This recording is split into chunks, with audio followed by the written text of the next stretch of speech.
नमस्कार, मैं श्वेता और आप देख रहे हैं न्यूज फॉर नेशन। बिहार में एनडीए की सरकार जब से बनी थी तब से कैबिनेट विस्तार को लेकर लगातार खबरें सामने आ रही थी। कल का वो दिन था जब कैबिनेट विस्तार कर लिया गया है। तो वहीं दूसरी तरफ इस कैबिनेट विस्तार में सबसे खास बात जातीय समीकरण देखने को मिली। एक तरफ जहां एनडीए जातीय समीकरण को लेकर जो है वो काफी ज्यादा कैबिनेट विस्तार में एक्टिव नजर आई। आपको बता दें कि मुख्यमंत्री नीतीश कुमार की पार्टी जदयू में जो मंत्री ने शपथ ली है उन मंत्रियों में जातियों को लेकर लगातार बता दें कि मंत्रिमंडल में अति पिछड़ों और दलितों का भी दबदबा देखने को मिल रहा है।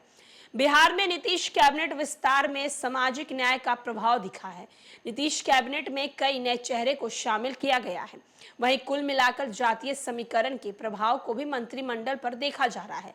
बीजेपी ने सवर्णों के अलावा एक दलित और अति पिछड़े और पिछड़ों को जगह दी, तो जदयू ने सबसे ज्यादा दलित और अति पिछड़े को जगह दी है। भाजपा के केंद्रीय नेतृत्व के प्रदेश नेतृत्व से मिलकर मंत्रियों की सूची बनाने में सामाजिक न्याय का पूरा ख्याल रखा गया है। लगभग प्रमुख जातियों का समीकरण बनाकर एक संतुलित मंत्रियों की सूची बनाई गई। कहा जा रहा है ये सूची पूरी चुनाव को ध्यान में देखकर बनाई गई है। बीजेपी की ओर से नए चेहरों में इसमें शामिल किए गए हैं। लोकसभा चुनाव से पहले बीजेपी ने अति पिछड़ा और पिछड़ा वर्ग के नेताओं को कैबिनेट में जगह दी है। वहीं कई नेता जो लोकसभा चुनाव के टिकट के लिए आतुर थे उन्हें मंत्री पद देकर शांत करने की कवायद की गई है। बीजेपी के केंद्रीय नेतृत्व में पहले ही इशारा था कि मंत्री परिषद के विस्तार में युवाओं पर विशेष ध्यान रखा जाएगा। कुछ ऐसे चेहरे होंगे जो पहली बार मंत्री बनेंगे। ऐसे चेहरे में संतोष सिंह को जगह दी गई है। राजपूत समाज से आते हैं। उनके साथ केदार प्रसाद गुप्ता जो वैश्य समुदाय से आते हैं। उसके बाद उन्हें जगह मिली है डॉक्टर दिलीप जायसवाल जो पिछड़े समाज से आते हैं।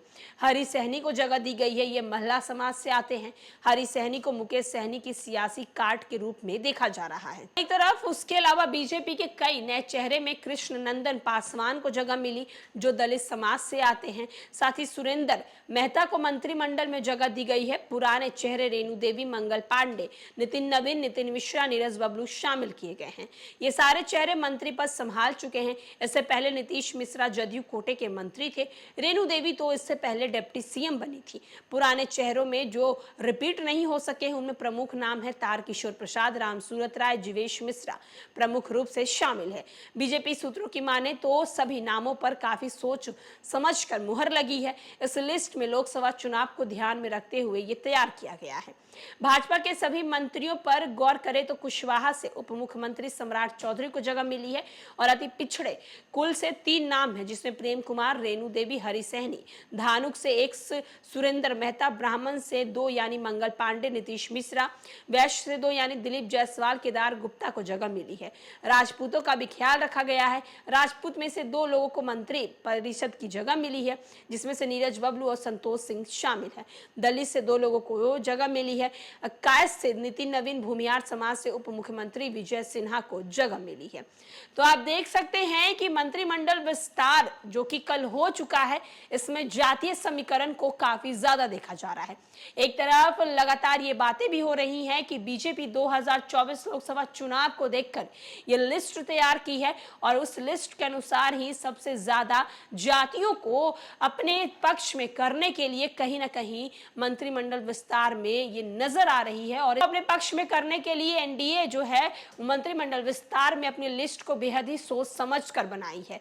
आपको बता दें मंत्रिमंडल विस्तार को लेकर लगातार खबरें हो रही थी कि कब मंत्रिमंडल विस्तार होगा और कल यानी कि बीते दिन मंत्रिमंडल विस्तार हो चुका है और मंत्रिमंडल विस्तार होने के बाद ही अब जातीय समीकरण की बात जो है वो निकलकर सामने आ रही है। फिलहाल कल इस खबर में इतना ही।